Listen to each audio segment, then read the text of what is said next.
আমার লেংটা বাবার লাইগা গো মন করে আনছান।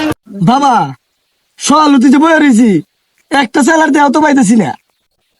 আরে বৎস, আসবে আসবে, কিছুক্ষণের মধ্যেই চলে আসবে, ধৈর্য ধরতে হবে বৎস। হ্যাঁ আইবো আইবো, আমার আইবো, আমার কি না দিলে আমি অপেক্ষা করলাম কই। অনেকক্ষণ ধরে তো অপেক্ষা করলাম, এখন দেন একটু দেন দেন ধরে বন্ধ বাগানছা বাবা, কেউ আসে কিনা। এই দেখ বৎস, চলে এসেছে। বাবা বাবা আমার এক সপ্তাহ বাথরুম হচ্ছে না বাবা। তোমার বাথরুম না হইলেও সমস্যা নাই, তুমি চলে আইসো বন্ধ গামছা বাবার ধরো, বাথরুম না হইলেও তোমার রাইতে অন্য কিছু হয়ে যাবো।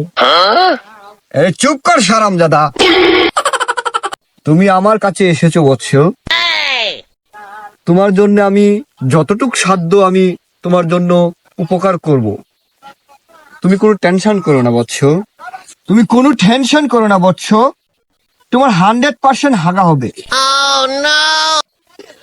তোমাকে কিছু আমি উপদেশ দেব, এই উপদেশগুলো যদি তুমি পাই টু পাই পালন করিতে পারো তাহলে তোমার 100% হাগা হবে। উপদেশগুলো হচ্ছে বৎস, সকাল বিকাল টয়লেটে যাওয়ার আগে 594 আবুল বিড়ি সঙ্গে করে নিয়ে যেতে হবে। যখন দুইটা টান মারবে এমনিতেই তোমার হাগা আসবে, গড় গড় করে হাগা আসবে।